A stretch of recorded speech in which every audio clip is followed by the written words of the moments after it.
प्रेम भी जताती है, मगर जब वह चले जाते हैं तब उसके मुख पर फिर उदासी छा जाती है। उसकी सूरत फिर वियोगिन की सी हो जाती है। अपने मैके में उसे रोने की कोई रोक टोक न थी। जब चाहती और जब तक चाहती रोया करती थी, मगर यहाँ रो भी नहीं सकती या रोती भी है तो छिपकर। उसकी बूढ़ी सास उसे पान की तरह फेरा करती है, केवल इसलिए नहीं कि वह उसके पास और दबाव मानती है, बल्कि इसलिए कि वह अपने साथ बहुत सा दहेज लाई है। उसने सारी गृहस्थी पतोहू के ऊपर छोड़ रखी है और हरदम ईश्वर से विनय किया करती है कि पोता खिलाने के दिन जल्द आए। बेचारी प्रेमा की अवस्था बहुत ही शोचनीय और करुणा के योग्य है। वह हंसती है तो उसकी हंसी में रोना मिला होता है। वह बातचीत करती है तो ऐसा जान पड़ता है कि अपने दुख की कहानी कह रही है। बनाव सिंगार से उसकी तनिक भी रुचि नहीं है। अगर कभी सास के कहने सुनने से कुछ सजावट करती भी है तो उस पर नहीं खिलता। ऐसा मालूम होता है कि इसकी कोमल गात में जो मोहिन थी वह रुट कर कहीं और चली गई। वह बहुधा अपने ही कमरे में बैठी रहती है। हाँ, कभी कभी गाकर दिल बहलाती है, मगर उसका गाना इसलिए नहीं होता कि उससे चित्त को आनंद प्राप्त हो, बल्कि वह मधुर स्वरों में विलाप और विषाद के राग गाया करती है। बाबू दाननाथ इतना तो शादी करने के पहले ही जानते थे कि प्रेमा अमृत राय पर जान देती है, मगर उन्होंने समझा था कि उसकी प्रीति साधारण होगी। जब मैं उसको ब्याह कर लाऊंगा, उससे स्नेह बढ़ाऊंगा, उस पर अपने को निछावर कर लूंगा, तो उसके दिल से पिछली बातें मिट जाएंगी और फिर हमारी बड़े आनंद से कटेगी। इसलिए उन्होंने 1 महीने के लगभग प्रेमा के उदास और मलिन रहने की कुछ परवाह न की। मगर उनको क्या मालूम था कि स्नेह का वह पौधा, जो प्रेम रस से सींच कर परवान चढ़ाया गया है, महीने 2 महीने में कदापि नहीं मुरझा सकता। उन्होंने दूसरे महीने भर भी इस बात पर ध्यान न दिया, मगर जब अब भी प्रेमा के मुख से उदासी की घटा हटते न दिखाई दी, तब उनको दुख होने लगा। प्रेम और ईर्ष्या का चोली दामन का साथ है। दाननाथ सच्चा प्रेम देखते थे, मगर सच्चे प्रेम के बदले में सच्चा प्रेम चाहते भी थे।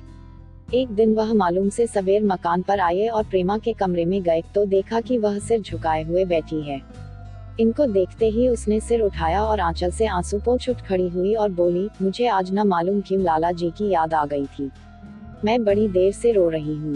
दाननाथ ने उसको देखते ही समझ लिया था कि अमृत राय के वियोग में आंसू बहाए जा रहे हैं। इस पर प्रेमा ने जो यूं हवा बतलाई तो उनके बदन में आग लग गई। तीखे चितवनों से देखकर बोले, तुम्हारी आंखें हैं और तुम्हारे आंसू, जितना रोया जाए रो लो, मगर मेरी आंखों में धूल मत झोंको।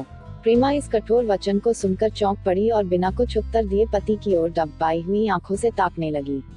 दाननाथ ने फिर कहा, क्या ताकती हो प्रेमा? मैं ऐसा मूर्ख नहीं हूँ जैसा तुम समझती हो। मैंने भी आदमी देखे हैं और मैं भी आदमी पहचानता हूँ। मैं तुम्हारी एक एक बात की गौर से देखता हूँ, मगर जितना ही देखता हूँ उतना ही चित्त को दुख होता है, क्योंकि तुम्हारा बर्ताव मेरे साथ फीका है। यद्यपि तुमको यह सुनना अच्छा न मालूम होगा, मगर हार कर कहना पड़ता है कि तुमको मुझसे लेश मात्र भी प्रेम नहीं है।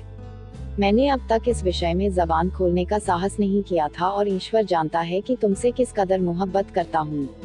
मगर मोहब्बत सब कुछ सह सकती है, रुखाई नहीं सह सकती, और वह भी कैसी रुखाई जो किसी दूसरे पुरुष के वियोग में उत्पन्न हुई हो। ऐसा कौन बेहया निर्लज आदमी होगा जो यह देखे कि उसकी पत्नी किसी दूसरे के लिए वियोगिन बनी हुई है और उसका लहू उबलने न लगे और उसके हृदय में क्रोध की ज्वाला धधक न उठे। क्या तुम नहीं जानती हो कि धर्मशास्त्र के अनुसार स्त्री अपने पति के सिवाय किसी दूसरे मनुष्य की ओर कुदृष्टि से देखने से भी पाप की भागी हो जाती है और उसका पतिव्रत भंग हो जाता है।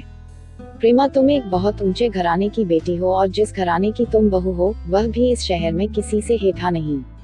क्या तुम्हारे लिए यह शर्म की बात नहीं है कि तुम एक बाजारों की घूमने वाली रान ब्राह्मणी के तुल्य भी न समझी जाओ? और वह कौन है जिसने तुम्हारा ऐसा निरादर किया? वही अमृत राय, जिसके लिए तुम 8 पहर मोती पिरोया करती हो। अगर उस दुष्ट के हृदय में तुम्हारा कुछ भी प्रेम होता तो वह तुम्हारे पिता के बार बार कहने पर भी तुमको इस तरह धता न बताता। कैसे खेद की बात है, इन्हीं आंखों ने उसे तुम्हारी तस्वीर को पैरों से रौंदते हुए देखा है। क्या तुमको मेरी बातों का विश्वास नहीं आता? क्या अमृत राय के कर्तव्य से नहीं विदित होता है कि उनको तुम्हारी रत्ती भर भी परवाह नहीं है?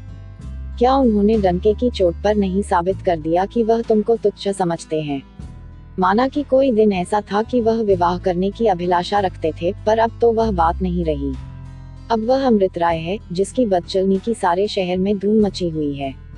मगर शोक और अतिशोक की बात है कि तुम उसके लिए आंसू बहा बहा कर अपने मेरे खानदान के माथे कालिख का टीका लगाती हो। दाननाथ मारे क्रोध के कांप रहे थे। चेहरा तमतमाया हुआ था, आंखों से चिंगारी निकल रही थी। बेचारी प्रेमा सिर नीचा किए हुए खड़ी रो रही थी। पति की एक एक बात उसके कलेजे के पार हुई जाती थी। आखिर न रहा गया, दाननाथ के पैरों पर गिर पड़ी और उन्हें गर्म गर्म आंसू की बूंदों से भिगो दिया। दाननाथ ने पैर खिसका लिया, प्रेमा को चारपाई पर बैठा दिया और बोले, प्रेमा, रो मत।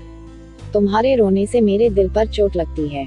मैं तुमको रुलाना नहीं चाहता, परंतु उन बातों को कहे बिना रह भी नहीं सकता।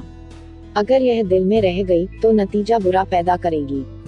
कान खोलकर सुनो, मैं तुमको प्राण से अधिक प्यार करता हूँ, तुमको आराम पहुँचाने के लिए हाजिर हूँ, मगर तुमको सिवाय अपने किसी दूसरे का ख्याल करते नहीं देख सकता। अब तक न जाने कैसे कैसे मैंने दिल को समझाया, मगर अब वह मेरे बस का नहीं। अब वह यह जलन नहीं सह सकता। मैं तुमको चेताए देता हूँ कि यह रोना धोना छोड़ो। यदि इस चेताने पर भी तुम मेरी बात न मानो तो फिर मुझे दोष मत देना। बस इतना कहे देता हूँ कि स्त्री के दो पति कदापि जीते नहीं रह सकते। यह कहते हुए बाबू दाननाथ क्रोध में भरे बाहर चले आए। बेचारी प्रेमा को ऐसा मालूम हुआ कि मानो किसी ने कलेजे में छुरी मार दी। उसको आज तक किसी ने भूलकर भी कड़ी बात नहीं सुनाई थी। उसकी भावज कभी कभी ताने दिया करती थी, मगर वह ऐसा न होते थे। वह घंटों रोती रही। इसके बाद उसने पति की सारी बातों पर विचार करना शुरू किया और उसके कानों में यह शब्द गूंजने लगे, एक स्त्री के दो पति कदापि जीते नहीं रह सकते। इनका क्या मतलब है?